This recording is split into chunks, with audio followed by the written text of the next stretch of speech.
If you keep up with viral indie video games, I'm sure that at some point you've heard of the Impossible game. It's a short little rage game from 2009, and to say that it took the internet by storm would be an understatement. Despite the super simple premise of jumping over spikes, it topped charts everywhere and amassed millions of views on YouTube with almost no marketing. So naturally, other people wanted in on that success. And while shameless cash grab copies of video games are unfortunately pretty common in the gaming space, they typically don't end up doing very well. But what happened in this case was different. This is the story of how a greedy developer plagiarized the Impossible game, left it to rot, and got away with it. But first, some background information. The Impossible game was released in November of 2009 by an avid Newgrounds user named FlukeDude. According to an interview, he was working on a larger project called Sci-Fighters and needed a break, so he put this together in a single month and released it as an Xbox Live indie game for $1. Sorry, 80 Microsoft points. In the game, you control this red square that moves automatically and jumps whenever you tell it to. The goal is to get as far as possible without touching a spike or falling into a pit, because one mistake sends you all the way back to the start. And while it's not actually impossible, it might as well be because this game is brutal. Not only are you moving really fast, but there's tons of extremely difficult timings that you need to process and pull off in a fraction of a second. The game will trick you with fake paths, try to make you jump when you shouldn't, and worst of all, force you to clear 3 spikes in a row, which requires near perfect reflexes. There's also a funky song playing in the background, and while none of the timings perfectly line up to the music, the incoming obstacles definitely match the energy of the song at that point. Overall, the Impossible game is a masterfully done rage game that's hard to drop because of the fast respawn times and constant drive to get further than you did before. And what's cool is that the game actually does have an end. If you can survive a minute and a half of this insanity, you'll be rewarded with confetti and a medal for beating the game. But the only realistic way to do this is through the game's practice mode, which lets you freely place checkpoints. According to FlukeDude, this was actually suggested by a playtester as a way to let people get further through the game instead of just repeating the beginning. But it should always be devalued since it's not how the game was meant to be played. Okay, so I know what you're thinking about all of this. Yes, I did in fact say that the player is a red square. I know Fluke said that it was orange, but come on, that's only like the very center of it. And I know I'm colorblind, but the Impossible Game Wiki literally calls it the red square, so you can't take this away from me. The game had a pretty decent launch, but wasn't mainstream by any means, so more stuff was added over time. In April of 2010, it was ported to iPhone and the level was remade, though the option to play the Xbox version still existed. Since the original game was made in Microsoft's XNA framework, the port was actually remade in a completely different engine called Cocos 2D. A week later, a free light version was also created as a demo, and that version also ended up getting ported to Flash for Newgrounds, meaning the Impossible game had now been made with 3 different engines. The game flew up the iTunes charts, going from top 100 to top 10 to top 3 to overtaking Doodle Jump, all in the span of like 3 days. And if you don't know what Doodle Jump is, I'm not going to explain it because that will make me feel sad and old. Riding on the success, and seeing that people were in fact beating the game, FlukeDude released Update 1.5 in September, which added 2 brand new levels with new music from Newgrounds and new gimmicks. As paid DLC, of course. Level 2 does the unthinkable and flips the screen upside down once the beat drops, forcing you to process tricky jumps while the game looks like this. And Level 3's beat drop reveals this cool visual effect of the blocks crumbling behind you, which seems harmless until it gets reversed halfway through the stage. Now everything pops up right in front of you, giving you so little time to react that you essentially need to memorize the entire section. It's absolutely insane. In fact, you could argue it's impossible. In 2011, the game had no major updates, but it was ported to Android by some guy named Damon. And a PlayStation port was also launched by a group named Grip Games. Since these were done by different people, I think it's safe to assume that these were also made in different game engines. We're up to like 5 of them now.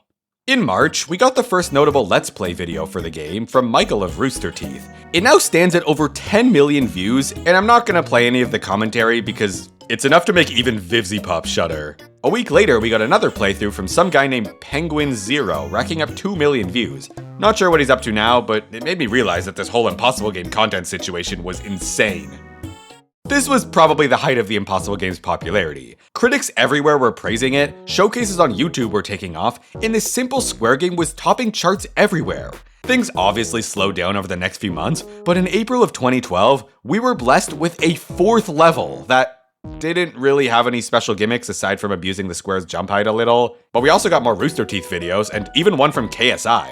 In September, a Steam Greenlight campaign was launched to finally get the game onto Steam. This just meant that enough people had to show interest in the game before it was approved, which wasn't a challenge at all. Some people were even discussing how they really wanted the ability to make their own levels, and all things considered, that was a great idea. In fact, it was so great that someone else got a little bit inspired. In late 2012, a young solo developer started making his own version of the Impossible game called The Run-Through. And while it was basically the exact same game, it did have some new levels and effects. It released in early 2013, and I couldn't find a way to get my hands on it, but based on this Let's Play, it does nothing that the Impossible game didn't already do. But it did get expanded into a specialized level editor called Track Development Tool, which caught the attention of some Impossible game players who beta tested it. Anyways, eventually the run-through went into development hell, also known as the creator having school, and it was ultimately scrapped due to being unoriginal, as well as some issues with GameMaker. And you know what? Good! Because who in their right mind thinks that they can compete with the Impossible game? This game is simple, but it's perfect, and you would have to be so selfish to think that you have what it takes to copy the game and somehow make it better. I mean, come on, what are you gonna do? Add more levels? Yeah, I'm sure that's gonna work really... Hey, did it get cold in here all of a sudden? In August of 2013, I was rewatching this old guy rage at the Impossible game when I came across something that stopped me in my tracks. A newly released mobile game called Geometry Dash. And from the trailer alone, I knew something was very wrong. This was another copy of the Impossible game, but this time, it wasn't a project by a fan, it was made by someone who was clearly trying to steal it. I mean, even the logo looks exactly the same. It's just jumping to the left instead of the right, which is...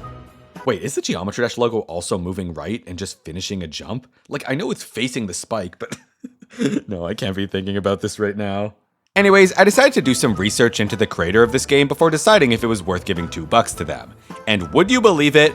All he does is copy. Before this game, he just launched a reskinned copy of Candy Crush. I could tell by the screenshots alone because it's not like I'm actually gonna play the game and realize that there's some genuinely clever game design going on in Boomlings that's heavily underappreciated and sorry, what was I talking about? So this is Geometry Dash, the shameless ripoff of my favorite game that I thought was goofy enough to make fun of for this video. I mean, look at it! Why can you give your character a face? If you want to be a pro player, you gotta cut the distractions and stick to this one. The biggest surprise for me was that this game has 7 freaking levels, with difficulties ranging from easy to insane. Level 1 made me realize that, yeah, this is just the Impossible game with different art and worse music. It's got an attempt counter in identical practice mode, and the objects even fade in the exact same way. I'm not sure why there's all these different styles of blocks since they're functionally the same and just add clutter to the level. There's also more background colors and some small decorations. It definitely looks better than the Impossible game, but it strikes me as a cheap trick to make the game seem higher quality. Here's a fun little quirk. Halfway through the level, you get in this rocket and start flying. And not only is this obviously plagiarized from the game Jetpack Joyride, but the level doesn't even do anything with it. You just fly down the middle of a super open area with almost no hazards. The level continues with some similar patterns to the Impossible game, including the 3 spike jumps, which are just as evil. I won't go into too much detail, but the other levels actually introduce some more new things. Level 2 has these boosters that bounce you upwards, and level 3 has these rings which let you double jump, which would have been a cool idea if it wasn't for this stupid bug where clicking before the ring activates it anyways. And then, lo and behold, level 4 flips the screen just like the Impossible game. The gameplay is really similar, but instead of this awesome song, you just get the kind of music you hear at the gym when you leave your headphones at home. They even copied that one effect from the Impossible game's 3rd level, but the object spawns so far ahead that it defeats the purpose. The whole point was the lack of readability. Overall, these are fine levels. Like, I would enjoy this if it was in the Impossible game, but I'm just mad that they're putting this much effort into a stolen game that's probably just a scam. Which is why I was flabbergasted when I saw that you could make your own levels. In fact, the program to make them was surprisingly easy to learn. But get this, you could upload your levels directly to the game, without needing to download it as a file and share it on a forum or something.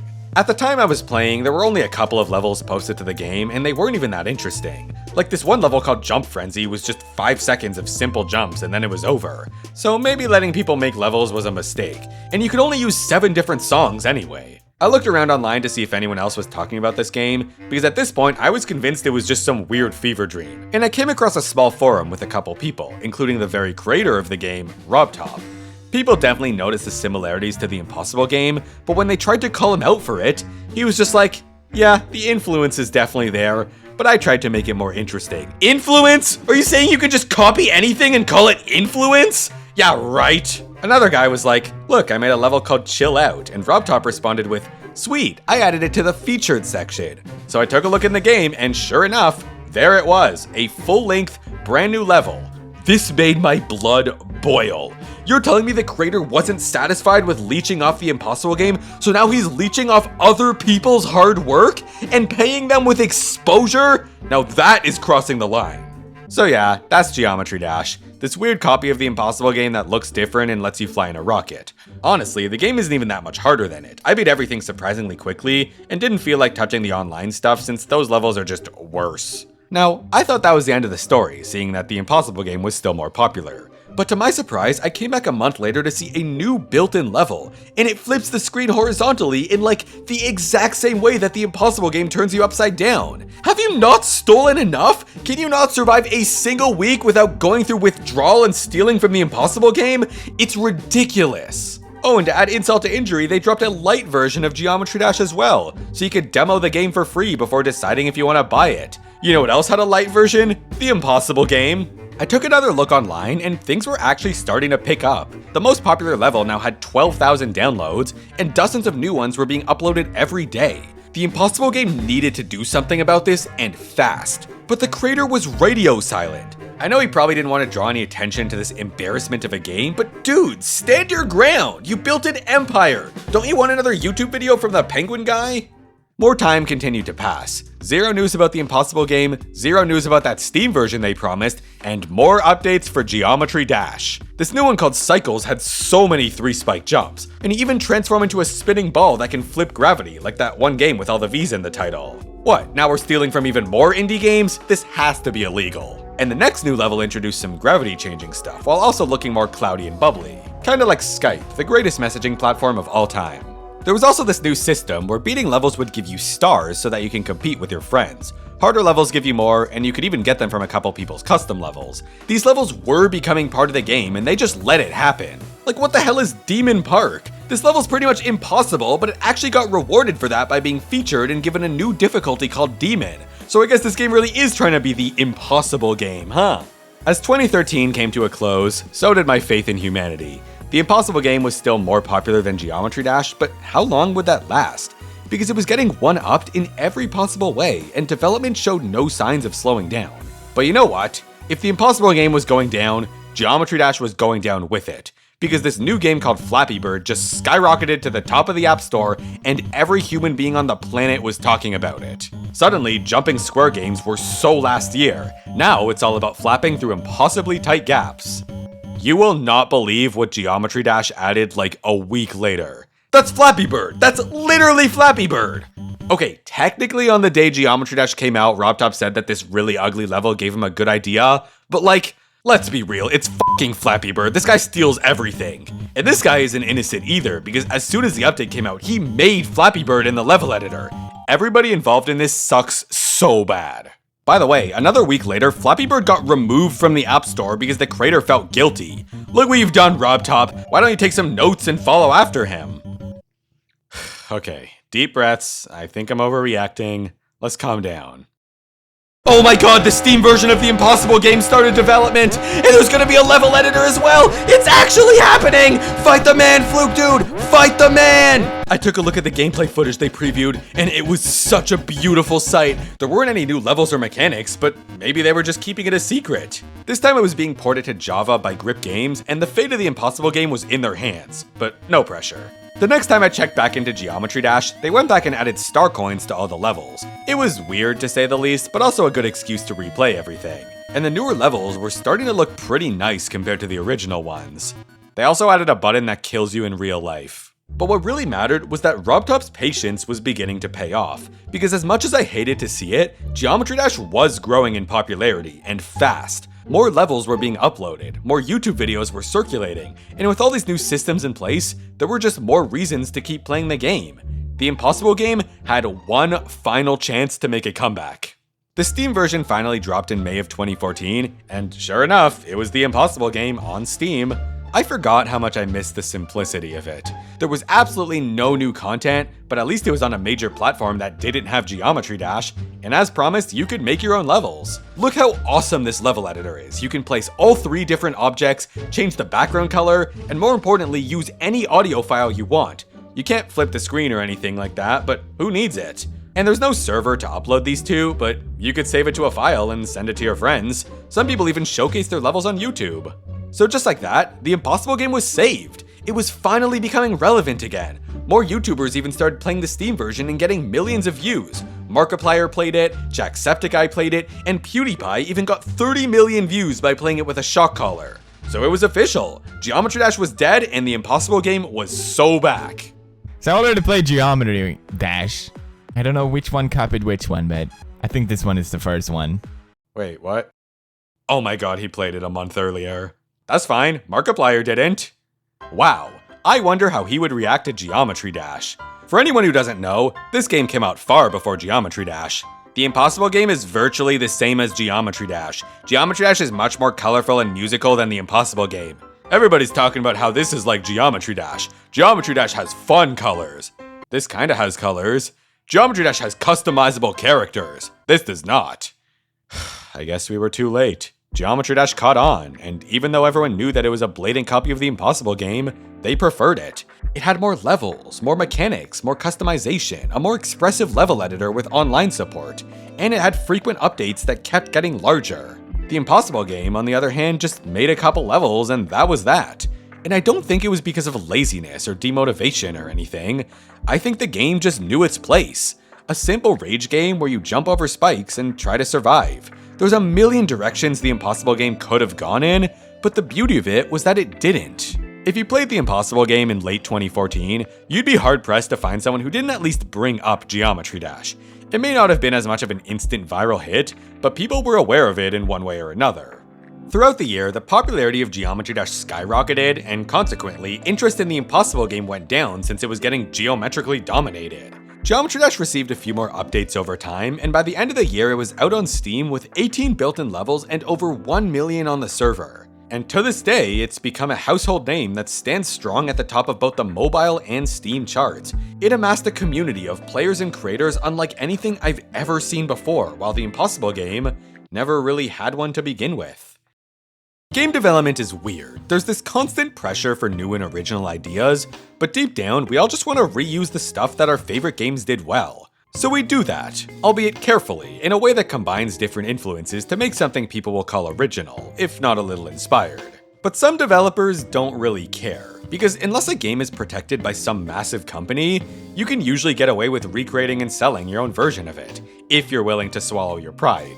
It just comes at the cost of having to compete with a game that's been around for longer. So unless you have an extremely good hook, people would rather play the original game since it already fills the niche they're looking for. In the case of Geometry Dash, RobTop realized all of the Impossible game's missing potential and improved on it in every conceivable way, because it was clear that Fluke Dude wasn't going to. And even though the game copied everything to a pretty uncomfortable degree and then tried to sweep it all under the rug, it's not trying to be the Impossible game as much as it's trying to refine it.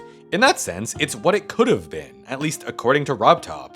And this isn't even that uncommon either. The gaming industry pretty much runs on this kind of competition. Fortnite, for instance, just copied PUBG's Battle Royale mechanics, and Stardew Valley is just Harvest Moon made by someone who thought the series was getting worse. Some games copy out of passion, some games copy out of greed, and sometimes, like Geometry Dash, it's just in this weird middle ground. That's not to justify copying literally everything from the Impossible game, but all things considered, Geometry Dash went in a pretty good direction and deserves all its success.